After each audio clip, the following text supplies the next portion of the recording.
सभी बच्चों को नमस्ते, नमस्कार, सुप्रभात। तो बच्चों, आज तारीख है 12 अक्टूबर 2020 और आज की हिंदी की कार्यपत्रिका आपके सामने है। कार्यपत्रिका पहले पाठ से संबंधित है। पहले पाठ की कविता ऊँट चला।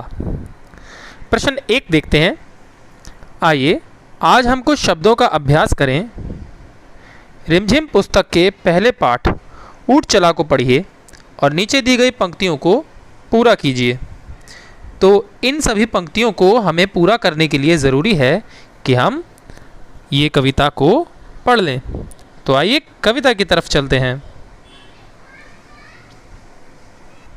ये रही हमारे सामने कविता ऊँट चला। तो पढ़ना शुरू करें। ऊँट चला भई ऊँट चला, हिलता डुलता ऊँट चला।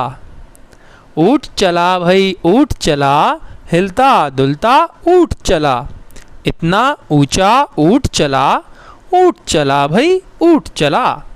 ऊंची गर्दन ऊंची पीठ। देखिए, अगर आप देख पा रहे हैं तो ऊँट की गर्दन भी ऊंची है और ऊँट की पीठ भी ऊंची है। इसे कुबड़ कहते हैं। तो ये भी ऊँट के अंदर बहुत ऊंचाई पर है और ऊँट की गर्दन तो ऊंची है ही। चलिए, ऊंची गर्दन ऊंची पीठ, पीठ उठाए ऊँट चला। बालू है तो होने दो। बालू मतलब रेत। बालू है तो होने दो, बोझ ऊँट को ढोने दो। नहीं फंसेगा बालू में भी ऊँट चला। तो ऊँट जो है सरपट बालू के अंदर भी, रेत के अंदर भी दौड़ा चला जाएगा। इसलिए ऊँट को रेगिस्तान का जहाज भी कहते हैं। जब थक कर बैठेगा ऊँट, किस करवट बैठेगा ऊँट, बता सकेगा कौन भला। ऊँट चला भाई ऊँट चला।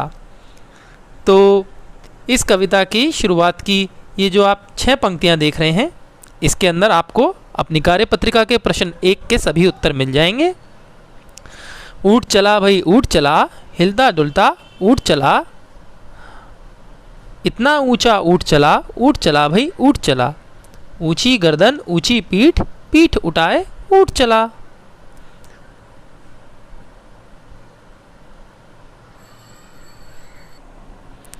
ये देखिए, यहाँ पर आप अब कविता के अंदर जो आपने पढ़ा वही शब्द आगे लिख देंगे और वाक्य अपने आप पूरा हो जाएगा। ऊँट चला और यहाँ पर आप लिख सकते हैं भाई ऊँट चला, हिलता डुलता ऊँट चला। इतना ऊंचा ऊँट चला भाई ऊँट चला। ठीक है बेटा। अगला प्रश्न देखते हैं। प्रश्न 2। नीचे दिए गए शब्दों को बोलकर पढ़िए और अपनी कॉपी में भी लिखिए। ऊंट, मुंह, आंख, चांद, ऊंचा, पूंछ,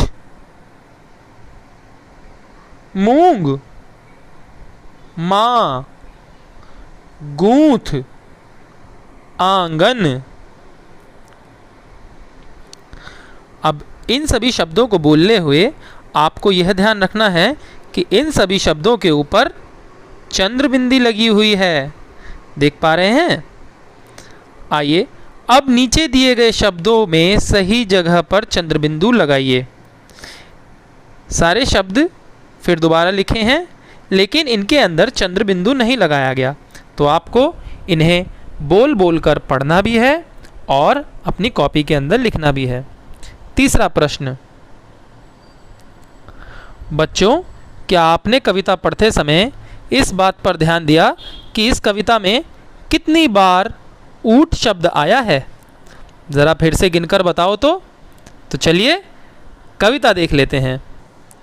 प्यारे बच्चों, कविता हमारे सामने है और इसके अंदर अब हम गिनने की कोशिश करेंगे कि ऊँट शब्द कितनी बार आया है।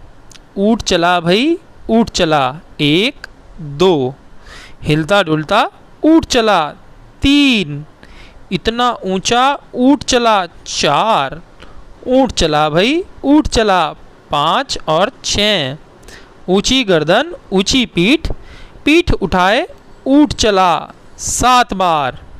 यहाँ पर हमें 7 बार ऊंट लिखा मिला। आगे चलते हैं। बालू है तो होने दो, बोझ ऊंट को ढोने दो। ऊंट 8 बार, नहीं फंसेगा बालू में भी ऊंट चला 9 बार। जब थक कर बैठेगा ऊंट 10 बार, किस करवट बैठेगा ऊंट 11वीं बार।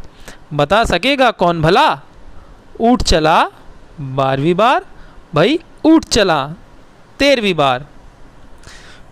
तो बच्चों अब आपके सामने आपको पता लग ही चुका है कि कविता में कितनी बार ऊंट शब्द प्रयुक्त हुआ है।